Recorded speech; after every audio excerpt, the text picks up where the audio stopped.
Hi, I'm Matt. And I'm Dee Dee. We are the hilarious outcome of opposing brains sharing a mutual desire to share knowledge and positive thinking about hemp and cannabis. We are here to tear down the walls built by Big Pharma and other big companies that seek to keep the human race in fear and divided. We are here to shatter the myths about hemp and cannabis and change the stigma of this amazing plant. Welcome to Hemp and Happiness with the Hemp Queen And Emperor podcast. Join us as we venture into this misunderstood and the unknown. Hey, happy hempsters. Welcome back to another podcast where we get to talk about some really interesting things. Matt's in rare form today, so this next episode is I don't even know what to think about it. Rare form would assume that I'm not being myself. I am always. You are always your authentic self. I'm That's in for classic form. Actually, authentic self was. Did you see my eye roll? Mm-hmm. Okay. Okay. So it's kind of a cool topic, though. I don't think it's something that most people would talk about. Actually, it's a somewhat popular podcast topic. So, and really? for the record, for the listeners out there, Dee Dee had no idea what this podcast was going to be about before we came into the studio today, and I wanted it that way because I think it makes for a more interesting debate. And basically, what we're going to talk about today is a theory that may already exist, but I formed independently. I've reinvented the wheel probably. That I'm very usual. And I'm very I'm very curious about Dee Dee's thoughts on this, but I'm really curious about the audience as well. So if you listen to this and you have an opinion or a thought, I would highly encourage you to email us at info@502hemp.com or hit us up on any of the social media networks and give your thoughts on this, because this is like a kind of an out there thing, but it's something that we deal with more and more in the industry today. And basically, let me just start out from the beginning. I kind of formed this idea reading up on an individual named Terrence McKenna, who was a ethnobotanist in California, graduated from Berkeley, really smart guy, wrote a book in the 80s, wrote several books, and actually did a documentary, but ethnobotanist. I've never even heard of that. Yeah, it's a very exciting and emerging field. Is it? I have no idea. Okay. But anyway, guy wrote this book called Food of the Gods, among others. What's it called? Food of the Gods. Food of the Gods, okay. And here's the premise of the theory that he expresses in this book. And the theory is actually based on scientific fact. Well, that's good. The theory is, a few 100,000 years ago, we evolved from Homo erectus to Homo sapien, right? And the big phenomena from this evolution, and it wasn't as big of an evolution as some of the other, milestones in human evolution, was we left the forests and the trees and we hit the grasslands and the savannas. That is part of what gave us our, erect posture, hence the name. For some of Erectus. Us, as I'm sitting here slouched over. Erectus is one of my favorite. If I was in Rome, in ancient Rome, I think I would have named my child Erectus. OMG. Erectus Maximus. I'm so glad your son is named Jack. So anyway, before I get too off topic, Homo erectus became Homo sapien through this evolution. During this time, a lot of things changed. One, most specifically, was the diets, obviously, because there are different foods available in the grasslands and savannas than there are in the jungles and arboreal tree ecosystems. I think better food too. I mean, we were hunters. Watched some of those survival shows and we were eating that. Yeah. Now, mind you, this is dawn of evolution. So my stuff. Said So I would die. This was way before agriculture. I'm dead. Right. Ugh. But it's what led to all these things. So anyway, about 100,000 years ago, when as Homo erectus was becoming Homo sapien, there was this jump in evolution. It was the Stone Age, but you saw increased tool use, increased communal activity, increase People in living together. right, and increase. You see the beginnings of agriculture, things like that. And it was a renaissance that happened, as far as we know, very suddenly. So that led Terrence McKenna to the question of what caused that evolution. And one of the things that he studied, as apparently as an ethnobotanist, was their diets. And what he theorized was that this evolution, in part, was brought about through the consumption of hallucinogenic mushrooms. Okay? So I've never done them myself, but I've heard some crazy things about them. yes. Okay. Well, yeah, we'll leave it at that. We'll leave it at that. So that evolution, well, apparently what his theory states is that the consumption of the psilocybin does a couple things. One, it has been scientifically proven to, in the appropriate dosage, to sharpen eyesight, some mental acuity, reasoning skills. It's actually being used quite a bit with PTSD and trauma survivors. That I have heard. In a lot of studies right now, and that it's showing very promising results. So it may have also lent to the assistance, because let's face it, back in those days, everyone had PTSD. To see your father, mother, brother, sister, child mauled by some wild animal on a daily would just be just another day back then. Right. So very well could have assisted with the coping mechanisms of the human brain, stimulation of something called the pineal gland, That makes sense. which is the only part of the human brain, by the way, that cannot be divided in half. All of other parts of our brain have a left side and right side. Just a little fun fact about that part of the brain, but I'm not going to get too deep into the science of it, because I'm going to expound upon McKenna's theory. There are tons of evidence that show that this theory could actually be real. Like this could have been a contributing factor to this renaissance and this evolution. So let me get this straight.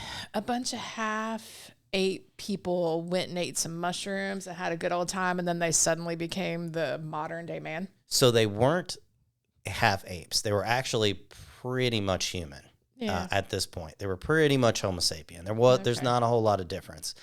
What they were not, and what really McKenna gets at the core of, is they were not sentient. They were not necessarily self-aware. They didn't, the whole Camus, I think, therefore I am, existence did not exist before that point. The real turning the corner of that was the acknowledgement of one's own existence, which is the most undefinable factor of existence, and one of the most profound theoretical factors of our existence out there. If you can define sentient existence and conscious awareness, please let me know, because I don't today. I don't think you can. And I think that if you are, you're just scratching the surface. So anyway, Mushrooms. So, right, because before that it was, I have to survive, right? I have to hunt, I have to eat, I have to sleep, I have to procreate. How'd they discover all that? those things? Procreation. I mean, how them people? I mean, natural. It's just natural. And Isn't well, that funny? And McKenna gets into that because he also, of course he does. Well, also apparently he theorized that the mushrooms that they were consuming, which were a form of psilocybin cubanesis, also inspired aphrodisiac qualities. So there was an increase in desire to procreate, which helped spawn this whole thing. Interesting. And procreation, by the way, is a natural. All animals that do not reproduce asexually have an innate ability to procreate. You just figure it out. Apparently, that's what we've done. The round hole, the round peg goes in the round hole, and there you have it. What we didn't know before that time, and what's interesting, and the whole self-awareness and cultural development, is that the awareness of sex and procreation being linked. That was a huge milestone in human evolution. Some say it was the greatest thing that we've ever we've ever evolved to. Some say it's the worst because it spawned jealousy, consumerism, coveting, selfishness. All of these things can be attributed to, this is my child, this is my house, this is me, versus a true communal effort where nobody really knew where kids came from, and the community took part in raising the children, and everyone was responsible because no one knew whose was whose, or that there was even a whose. It was just simply existence. But that's not the point of this podcast. Okay, good. That's a round circle powwow discussion. So anyway, and then McKenna gets into all the way down the line how mushrooms were born, or foundations of all different kinds of religions, philosophies.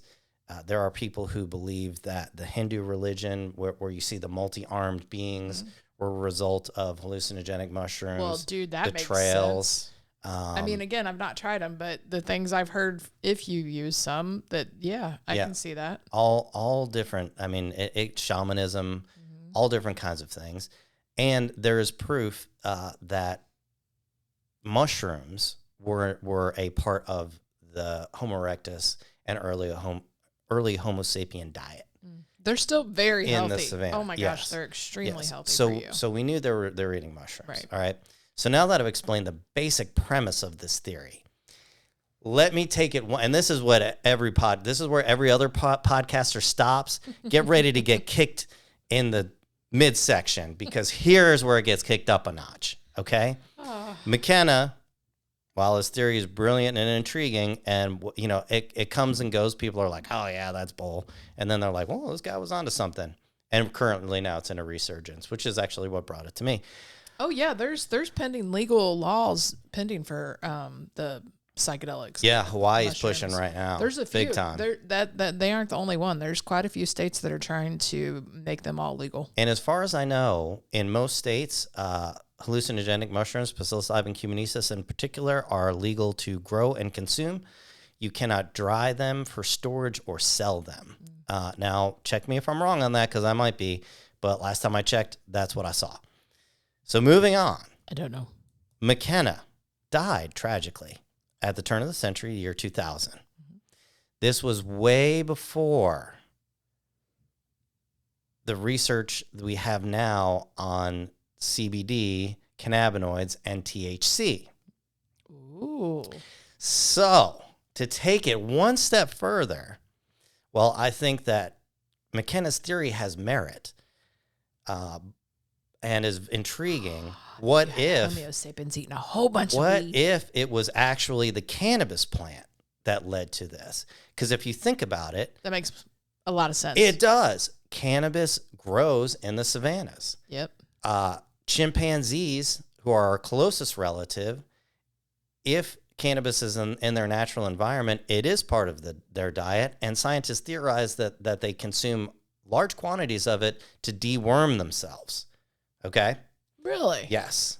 Interesting. Yes. I can't imagine it tastes that great, but... Have you had cannabis? I have. It's delicious. It's a wonderful spice. If I were eating some rotten meat, I might want a bite of cannabis to kind of diffuse that, right? I mean, this was before, I don't know where fire was at this point, but I don't imagine it was too far along. So, interesting. So, yes. So we know through studies with animals that there are cannabinoids that may result in cortical stimulation. Correct. And in fact, I would say at this point, I think it's fair to say that they do affect cortical stimulation in animals, as well as the regenesis of brain matter and brain tissue. So didn't they always say that the THC rots our brain? Well, and THC absent of other cannabinoids could do that. Could. It's not Could. been proven either. Not been proven. Right.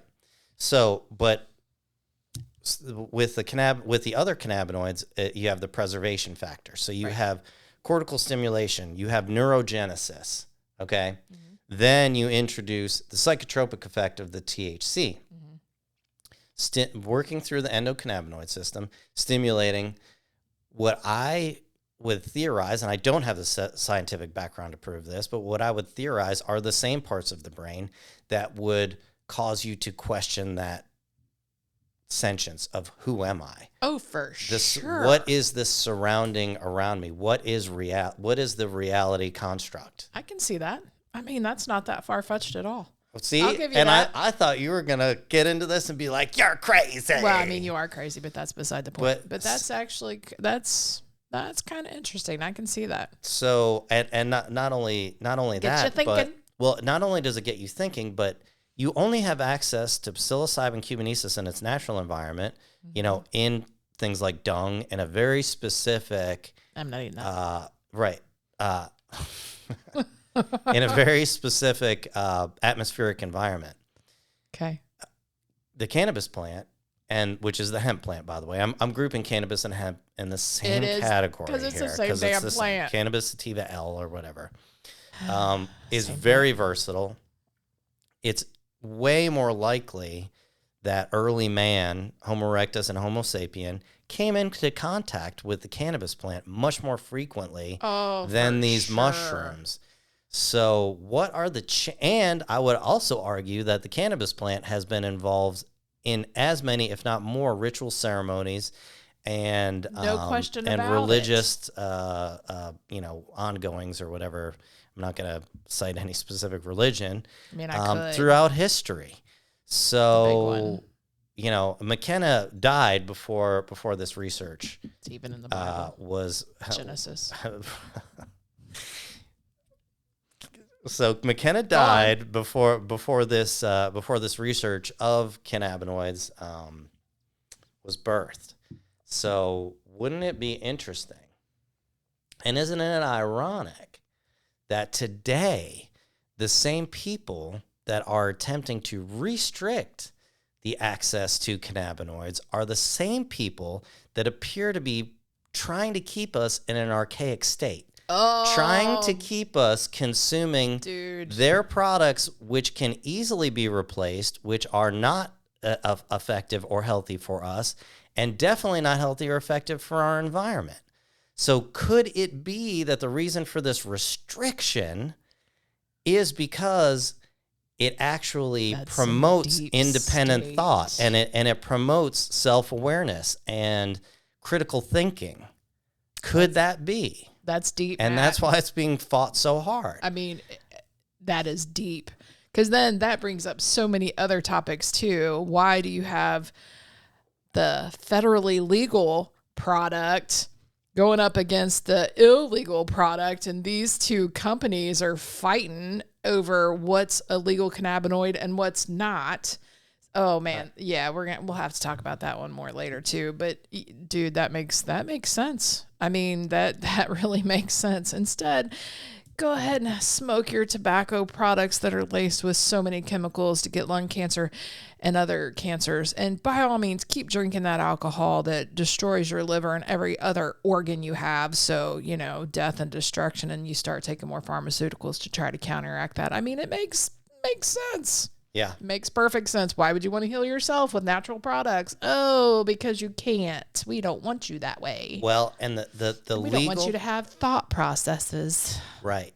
And the legal painkillers on the market right now do not, to my knowledge, correct me if I'm wrong, do not invoke any cortical stimulation. None. Or psychotropic effect that would stimulate the brain to an alternative thought process that may make you think.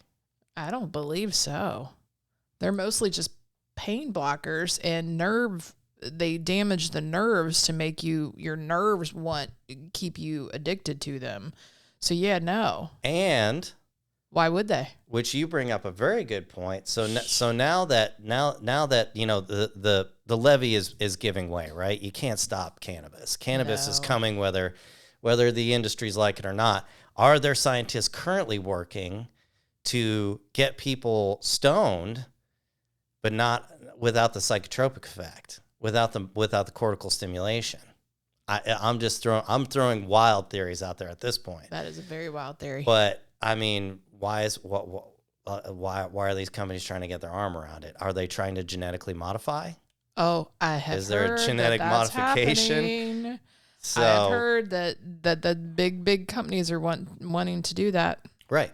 Completely So remove why? and completely remove the THC from hemp seeds or seeds in general, cannabis seeds in general. Yeah. Well, that's genetic modification that is no bueno. well, That's not good. it's an interesting thought. It's an interesting theory. So how much do we want to mess with this plant? I think that there's great benefit from CBD devoid of THC, but I don't think you would necessarily get, without the psychotropic effect, you wouldn't get these milestones in evolution. Yeah, but THC is so beneficial to our body too. Whether or not it has the psychotropic effect, you can still microdose it and you not feel any psychotropic effect. Well, and our bodies use it. We think that. We don't necessarily know that. Well, I know personally. That's anecdotal evidence if I've ever had it. So microdose the hell out of it. Feel better. Oh, I know. Well, making claims. Oops. Yeah, exactly.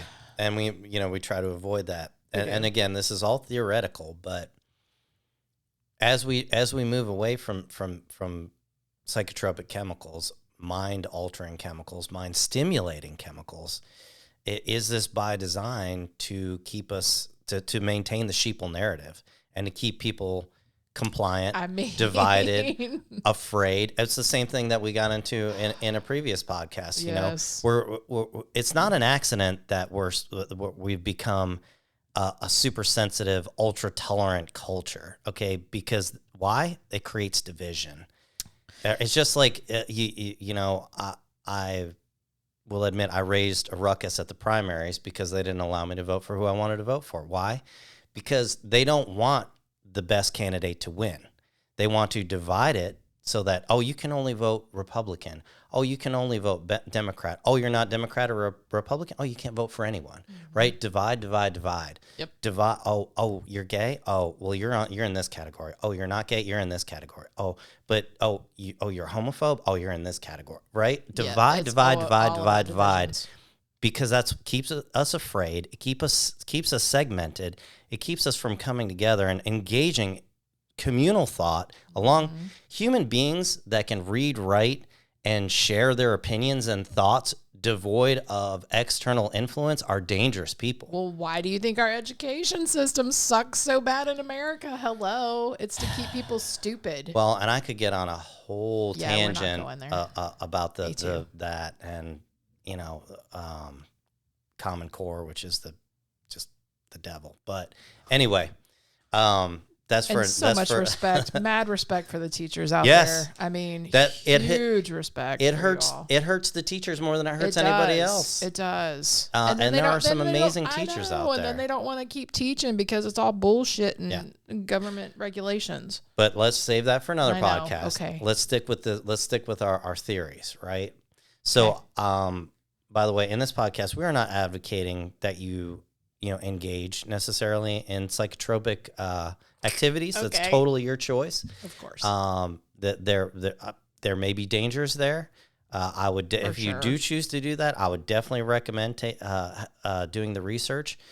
There are a lot of studies out there showing very positive benefits to things like microdosing, Dee, which you brought up, as well as the Psychonaut movement, which is McKenna was one of the founders of. And for those of you out there who don't know what the Psychonaut theory is it's basically any spiritual or psychological advancement through the use of psychotropic or hallucinogenic chemicals.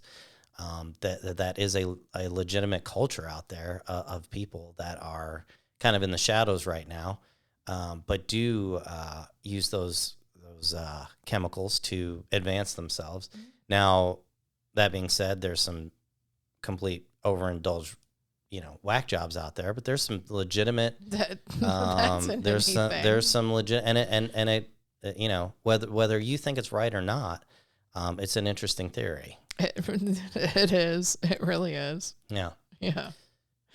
Yeah. So that's really all I had. Is that all you had? Yeah. Okay. Well, that was pretty damn interesting. You got anything else?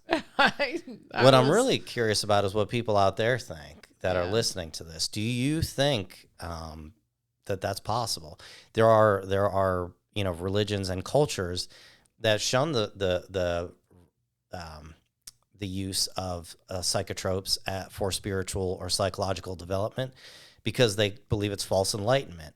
They believe that true enlightenment, these are some of the cultures that I am very close to, comes through meditation and naturally tapping into that resource in your brain. It's very difficult to do. It is very difficult to do. I don't agree or disagree with it. I just think it's another way of thinking that's, to me, perfectly legitimate. But I mean, I like the thought of the apes eating the cannabis. I think that's pretty cool. Yeah. Mm-hmm. Yeah. That's how we've evolved. Yeah. I mean, so it's pretty damn interesting. It is. So food for thought. If you're interested in the subject, I would definitely recommend you read up on Terrence McKenna, Psychonauts, and the use of psychotropes and hallucinogenic materials for spiritual and psychological advancement, self-awareness. Regardless of what you do, please think for yourself. Use independent thought, critical thinking. Don't be a sheep. So, and name your child Erectus. That's going to be your grandbaby's name. Oh, man. Sadly, my son does not share my spot on my humor. Thank God. He's God close for that one. He's not that. He doesn't take it to the next level. I'm very happy to hear that. Not yet. Not yet. Hey, y'all. Thanks for listening to us. As always, please reach out. Definitely share some feedback. And hey, you can always share our podcast too. You can find us pretty much anywhere, which is awesome. And questions, if you want to hear something, you want us to talk about something specific on this podcast, shoot us an email. We're definitely up for suggestions. I mean, it's just the two of us figuring out what we're going to talk about, which can be cool. And sometimes it can be kind of hard too, because I feel like we talk about everything, but it's fun. So thanks for listening as always. And sometimes for Dee Dee, it's too hard. Oh my God, we are not going there, Matt. That was a prior conversation. Oh, it was? Yes. Okay. And we're leaving I guess that the one right there. I guess the microphone wasn't on during that. Nope, wasn't. Yeah. And totally taken out of context. Man, you're bad. Oh, we were talking about weightlifting. We were. Oh yeah. We were. Okay. Different subject. Sorry, guys. Totally different subject, y'all. Bye. Have a great one. Thanks, happy hemsters. Thanks for joining us for another episode of Hempin' Happiness with the Hemp Queen and Emperor. Keep your mind ever open and expanding. Like, subscribe, review, follow us, all the good stuff. And keep it hempy out there.